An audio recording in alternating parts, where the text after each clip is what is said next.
c'est on peut conclure cette journée telle que vous l'avez ressentie. Bien, merci, bonsoir. Alors, en 10 minutes, je n'aurai pas la prétention de faire une synthèse, bien évidemment. Je ne m'y risquerai pas. Je vais simplement vous faire part de quelques observations, de réflexions, en ayant écouté cette journée tout à fait passionnante, consacrée au stockage de l'électricité. Alors, je crois qu'aujourd'hui, on part du principe qu'il y a une volonté de faire pénétrer dans le mix électrique de la plupart des pays, en tout cas industrialisés, même les autres, les énergies renouvelables, puisqu'on s'oriente, c'est un petit peu je dirais le leitmotiv, on s'oriente vers une électricité qui devrait être de plus en plus décarbonée, décentralisée et digitalisée, comme l'a d'ailleurs précisé le président d'un grand groupe énergétique. Alors, si on fait cette hypothèse, aujourd'hui, il faut bien reconnaître que le mécanisme de soutien des énergies renouvelables ne favorise pas a priori le stockage, car comme ça a été rappelé, le système des feed-in tarifs, qui a des effets pervers dans certains cas, puisque ça peut conduire dans un contexte où la demande d'électricité est faible à des prix parfois négatifs, eh bien, ce système des feed-in tarifs n'incite pas à stocker, puisque cette électricité est payée hors marché et qu'elle est prioritaire. Alors aujourd'hui, dans la plupart des pays, et notamment en France, mais aussi en Allemagne, il y a une réforme qui est en cours, la loi de transition énergétique le prévoit, même si c'est peut-être plus lentement que dans le cas allemand, c'est le passage au système des feed-in premium. Donc le principe, c'est que le producteur vend son électricité au prix du marché, mais il bénéficie d'une prime mensuelle, en général destinée à compenser l'écart entre un tarif d'achat de référence et un prix de marché de référence. Tout ça sera fixé par des arrêtés. Donc il y a une certaine incertitude. Ça veut dire qu'il ne sait pas à l'avance exactement ce que ça va lui ramener. Dans le cas français, eh bien, son revenu, ce sera la vente sur le marché, plus la prime, plus même une prime de gestion, moins quand même les revenus perçus sur le marché de capacité. On va déduire de son revenu les revenus perçus sur le marché de capacité. C'est pour ne pas encourager, au fond, les producteurs d'électricité renouvelable à aller sur le marché de capacité. En Allemagne, la prime mensuelle sera glissante. Alors, dans le cas allemand, elle ne peut pas être négative. Dans le cas français, on peut avoir un système où ce serait négatif si le prix du marché est très au-dessus de la prime. Alors, bien évidemment, dans le cas allemand, par exemple, il n'est pas obligé de vendre selon ce système. Le producteur peut vendre directement ou via des agrégateurs, parce que ce sera peut-être trop compliqué pour lui de vendre directement. Et il peut vendre sur le marché en renonçant à la prime, mais en bénéficiant seulement du prix de marché. Dans ce cas-là, il bénéficiera des coûts de réseau évités. Bon. A priori, ce sera peu incitatif, donc on ne croit pas que ce système aujourd'hui devrait être dominant. Donc l'important, c'est que le producteur peut avoir, avec le nouveau système des feed-in premium, il peut avoir intérêt à se déconnecter si le prix est négatif sur le marché, car à ce moment-là, la prime ne suffira pas à compenser bien son revenu. J'ajoute à cela qu'il peut avoir intérêt, dans certains cas aussi, à autoconsommer, s'il voit que ce n'est pas suffisamment rentable. À cela, j'ajoute le fait que c'est surtout vrai en Allemagne. En France, les arrêtés et les décrets ne sont pas encore sortis. Enfin, je ne les connais pas tous, donc je ne peux pas trop me prononcer. Mais dans le cas allemand, les gestionnaires de réseau peuvent déconnecter les producteurs d'électricité renouvelable sous certaines conditions. Par exemple, un peu au nom de l'équilibrage du réseau. Dans certains cas, au nom, je dirais, de la sûreté du réseau, il peut y avoir une déconnexion. Dans d'autres cas, on peut prévoir une déconnexion contractuelle.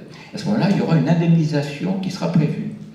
Ça veut dire que comme le système est en train de changer, le producteur d'électricité renouvelable peut avoir intérêt à stocker plutôt, par exemple, que d'être déconnecté ou de subir un revenu négatif. Il peut aussi avoir intérêt à auto-consommer. Donc on voit que le modèle économique est en train de changer et je pense que, bien, de ce point de vue, ce sera favorable au stockage. La deuxième idée que je retiens, c'est le statut du stockage. C'est un des grands débats toute la journée. Quel est le statut du stockage? On a dit le stockeur, c'est ni un producteur, ni un consommateur, ni un transporteur. Néanmoins, le service qu'il rend, donc c'est un producteur de services nouveaux. Je dirais un peu un complément d'ailleurs du transporteur, parce que les deux, je dirais, sont en charge d'un problème de foisonnement, enfin permettent plutôt de régler des questions de foisonnement. Alors, bien sûr, dans un cas, c'est seulement le foisonnement temporel, dans l'autre, ça peut être un peu temporel et surtout un foisonnement spatial. Donc c'est important de tenir compte de ces phénomènes de foisonnement. Alors le stockage, Le stockage a un peu le même statut que l'effacement. Aujourd'hui, on voit que la réforme institutionnelle qui se met en place, c'est une réforme qui aussi donne de l'importance à l'effacement. Il y aura un marché de l'effacement, à la capacité, il y aura un marché de la capacité. Il faut rémunérer les investissements, pas seulement en fonction de l'énergie, mais aussi en fonction de la puissance. Donc il y aura une valeur capacitaire du stockage, au même titre qu'il y a une valeur capacitaire de l'effacement, puisque ça peut faire une économie de puissance à certains moments, alors soit au niveau centralisé, soit au niveau décentralisé. Il y aura une valeur énergie. Pour l'effacement, c'est intuitif.